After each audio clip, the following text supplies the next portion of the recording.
Oh, happy day! It's Oberon and Neptune beat up the planet. Let's design some sort of desert theme map.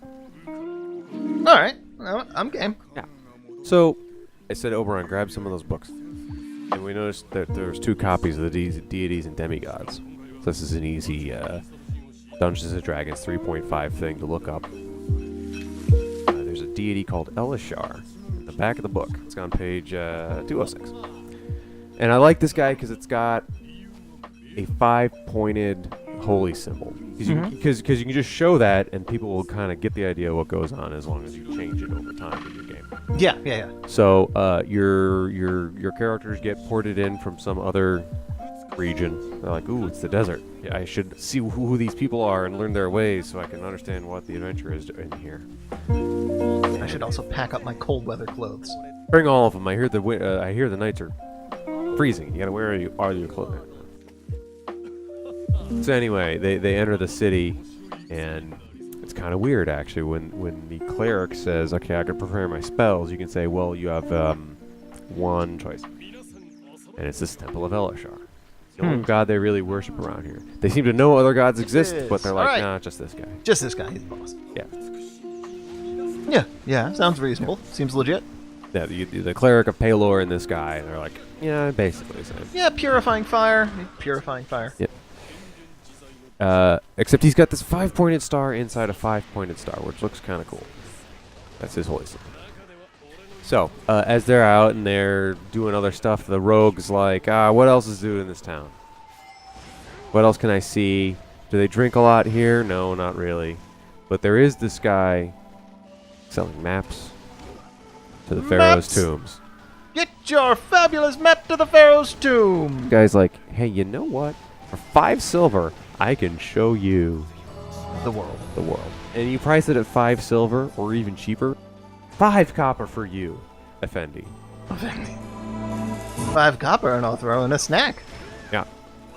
Maps to the Pharaoh's tombs. You could even say, look, I need to get in there for one thing. But there's monsters. It's risky. What I'm actually going to sell you is legit the map to the dungeon. It's a couple rooms. Like 2-3 rooms each thing. Not a big, long, drawn-out dungeon, but like a dungeon in 5 parts. Yeah. Yeah, it's like a small trap and then a question mark and then get all the treasure out. Yep. And there's like and you can even put a secret door in there. He goes, oh, he didn't open the secret door. We get more loot. So actually the first 3 or 4 things, let's say the first 3 of them, you just run straight. You just go, okay, here's the dungeon. Hey, looks like this map was legit dungeon. Yeah. Cool. Here's all the stuff. And then he shows up at the end. He goes, did you do it? Did you get this one thing? Yeah, sure. And you can make it anything. In this case, what I feel we should do is find a set of 5 things. Yep. There's lots of sets of 5 things. Or Go to the class group and make it rings. Rings. Yeah, 5 rings. Wait, wrong game. Anyway, so we just picked 5 commonly found animals. Hippos, herons, crocodiles, cats, and falcons. Those are nice deserty things for you. So you make each dungeon 2 or 3 rooms. Yep. You have a stone door trap in the front. You can just find that at the DMG. Skeletons are good. Mummies are good. Any animals based on the animals are good. Yep. You just find a good challenge rating and see what's the closest thing. You can skeletons go up pretty far. You have mega skeletons in there. It's just a very big room inside the pyramid. It's a mega skeleton. There's the 3rd room has the actual sarcophagus and a lot of the items in there. Okay. He could even say, I don't know where it is, but I need this ivory hippo. Doesn't tell you how big it is. Oh no. Make that the 3rd one. It's fucking huge. It doesn't fit through the door. He needs it. Did your wizard remember shrink? Yeah. No, he's got nothing but sun rays. Well, oh man, it's gonna take a while. I shouldn't have taken all combat spells. Gee, should have remembered Featherfall. Oh. Or you could make that a trap. One that just ejects them at the top of a pyramid. You can make them one of these a step pyramid for no reason. In fact, you should, right? You should make one of them a step pyramid because the the general construction of pyramids tells you how old they are. Yeah. The oldest ones are actually very small step pyramids. So that can even be the first one. You can go, hey, that's an old pyramid. No one ever goes there anymore. Can you go in, run in there, and get this cat figurine? Loot all the corpses. Wait, no. It's got like the easiest stuff. It's the level 1 one. Yeah. Right? And then the bigger ones, the more grandiose ones they are, probably the newer they are. And there's a giant room with a giant skeleton in it. You can put anything you want in there. Yeah. Actual ghosts are a good choice. Oh yeah, ghosts are always terrifying, especially if it's a low-level campaign. In the 5th and final one, I would make the boss the pharaoh itself. Okay. Opening all of these caskets produces nothing until the last one. You go, okay, I'm gonna shove the casket open. It grabs you by the throat. Yeah. You can put that in the 5th one. The one thing I would actually have happen during the 4th dungeon. Yeah. Is, and don't tell anyone this, because a lot of people will poo-poo this idea, but you plan to kill a character. Do not pick a specific character. Nope. Yeah, Jenny brought bland potato salad for the last time. I am murdering her ranger. No, don't do that. I will kill your favorite NPC well before I'll kill you. Oh, but yeah. I will make that death hurt. But there's a lot of them, so you better you get through them all. Yeah. It's okay. So if you're okay with offing a dude, you just put a big enough encounter in there that it's gonna kill someone. And after it does, you can play dumb. You're like, I did what I came here for. You can play dumb, and then they can just win. You know, let them. Yeah. Fine. If it kills 2, fine. You know, whatever. But that's the plan. The guy that sold the maps to the party did that on. He knew. He's like, I got a plan to have you one of you die in here. Mm-hmm. And you know what he does? He goes, hey, take these with you. What And they don't work. Oh. Holy water. It's holy water. Oh, ooh! He gives you holy water, and it doesn't fucking work. That's me. At it.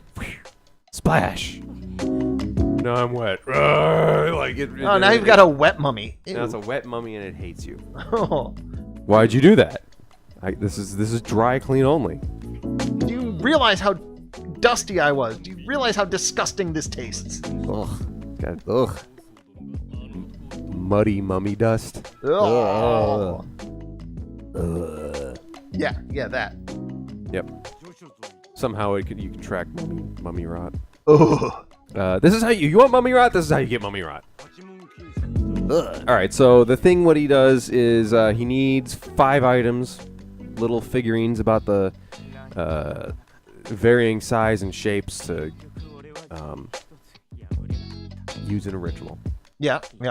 He needed you to die. He needed someone to die in the 4th dungeon because that pharaoh worshipped Osiris or Weejas. Whatever pantheon you're using, it's the god of death. Yep. Nerul. Or death himself, and you can speak in all caps. I can't speak in all caps. No, I usually speak in NetSpeak. That's why it's so hard to edit me down. Yeah, the editor can only handle letters, not numbers. And it's Harabangs or whatever. Anyway. Sideburn to the editor. Hey, wait. Hey. Gotta be nice to that guy. Anyway. He takes your 5 your items, and you take all this gold, and you're like, that worked out. He got 5 figurines, we got all this gold. Because it's Pharaoh's tombs. There's going to be just shit tons of gold in there. Take it all. Because what he really wanted was 5 things to place at the stars of the neutral good god at the beginning. Yep. Right on the mural in the back of the temple or whatever. Yep. Right on the stars. And that opens up into an onyx disc on the wall. And that's the symbol of...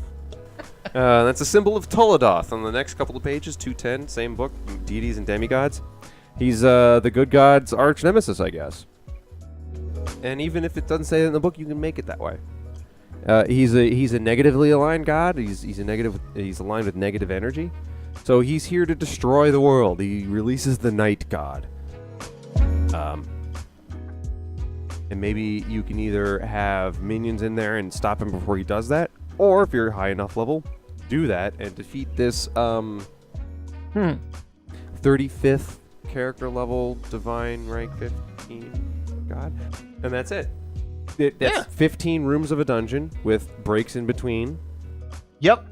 It's an easy going dungeon for players like you don't feel guilty for just throwing monster after monster after them. You need 2 traps, 2 encounters, a boss, and another boss. Yeah. Yep. And if I didn't tell you, you wouldn't even know most of it was copy and pasted. Anyway, you hear what I hear? That's definitely the wrong season for that, man. Oh man, my words have failed me. But what I'm actually hearing is next time on Over on a Neptune Beat Up the Planet, we'll beat up more planets. Woo.